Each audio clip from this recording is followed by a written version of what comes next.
আসসালামু আলাইকুম, সবাই কেমন আছেন? আলহামদুলিল্লাহ আমরা ভালো আছি। তো কে কেমন আছেন, কার দিন কেমন যাচ্ছে কমেন্টে অবশ্যই জানাবেন। তো এই তো আমরা এখন সকালে নাস্তা খাবো। এটা ছিল আমাদের নিহার কলেজের থেকে মিষ্টি দেওয়া, যেহেতু ওদের কোচিং থেকে বিদায় অনুষ্ঠান, কলেজ থেকে বিদায় অনুষ্ঠান আছে, সেই বিদায় অনুষ্ঠানে মিষ্টি। তো নাস্তা করার পরে ধুলাম নিহার কলেজের ড্রেসটা, কারণ ড্রেসটা 2 দিনের দিন পর পরে ধুইতে হয়, যেহেতু গরমে ঘাইমা যায়। এই জন্য কাপড়গুলো ধুয়ে দিলাম, ধুয়ে মিলিয়ে দিলাম।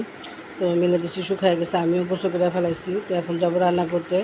তো রান্নার আয়োজন অনেক আগের থেকে শুরু হয়েছিল, যেহেতু গ্যাস ছিল না, তার জন্য রান্নাও করতে পারিনি। তো এখানে আমি সবজিগুলি কাইটে নিচ্ছি। এখানে রান্না করবো শুটকি আর বেগুনগুলি ভাজবো, আর পটল দিয়ে আলু দিয়ে মাছ রান্না করবো।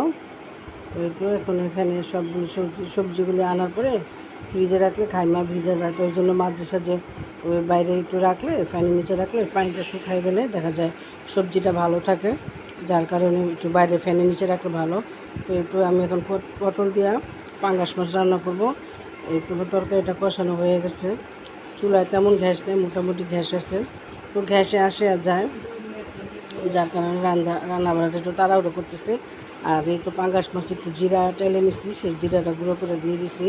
তো নিহা দুপুরে ভাত খায় না, ও কোচিং করে আইসে, তো এখন ভাত খাইছে। তো পাঙ্গাস মাছ ওরও খুব পছন্দ, তো পাঙ্গাস মাছ দেখে এসে ভাত খাইব, সেটা এখন দুপুরে খাওয়া দাওয়া করলো। তো আমিও ভাত খাবো, আমিও দুপুরে খাইনি। তো এখন আমরা খাওয়া দাওয়া করবো প্রায় 7টা বাজে। তো এই তো আর আনা হয়েছে লিচু, আপনাদের ভাইয়া লিচু আনছে আসার সময়। তো ঘরে যেহেতু বাচ্চারা আছে, সবাই লিচু পছন্দ করে, কিন্তু আমাদের ইয়ামিনে লিচু পছন্দ না।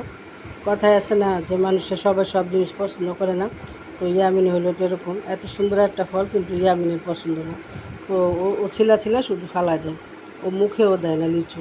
তো আমাদের কাছে সবাই পছন্দ করে, বিশেষ করে আলিপুর অনেক পছন্দ, নিহার অনেক পছন্দ। আর এখানে আলিপুর লিচু গাছ হয়েছে, তার তো দেখেন ঘরের অবস্থা, লিচু লিচু ছিঁড়া টিরা একবারে। তো সে ছিঁড়া ফালাইতেছে, কিন্তু সে একটাও মুখে দেয় না, আর তার নানারায় দেখাইতেছে। তো গ্যাস নিয়ে অনেক সমস্যা, গ্যাসের জন্য কোনো টাইমলি কোনো কাজ করতে পারি না। এই বেগুনটা আমি ভাজার জন্য রেডি করে রাখছিলাম রাত্রে, কিন্তু সেটাও হয় নাই। তো সেটা পরের দিন পরের দিনে এটা ভিডিও, পরের দিন ভাজা খাইতে হয়েছে, যেহেতু গ্যাস ছিল না। রাত্রে ভাত রান্না করতে হতে প্রায় 12টা বেজে গেছে। তো এই তো এখন এই যে বেগুনটা আমি এই যে গতকালকে করে রাখছিলাম, আর এখন ভাজতেছি দুপুরে খাওয়ার জন্য। তো এই তো নাস্তা চা খাইছি, ওই চা নাস্তার কাপগুলি এখনও ধোয়া হয়নি, বসেছিলাম, যেহেতু গ্যাস থাকে না, কোনো কামেরই আগ্রহ থাকে না। আর এই তো এখন গোসল করবো, নামাজ পড়বো, আর তো এখন খাওয়া দাওয়া করবো।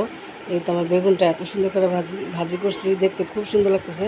বেগুন ভাজা আসলে খুব পছন্দ, কিন্তু আমাদের ঘরে প্রচুর অ্যালার্জি, বেগুন নিহা খাইতেই পারে না, কিন্তু খাওয়ার চেষ্টা করে, কারণ যে জিনিস পছন্দ থাকে ওই জিনিসে কিন্তু অ্যালার্জি থাকে। তো এই তো আজকে আমার ভিডিওটা এখানে শেষ করলাম। তোমরা ভালো থাকো, সুস্থ থাকবো, আল্লাহ হাফেজ।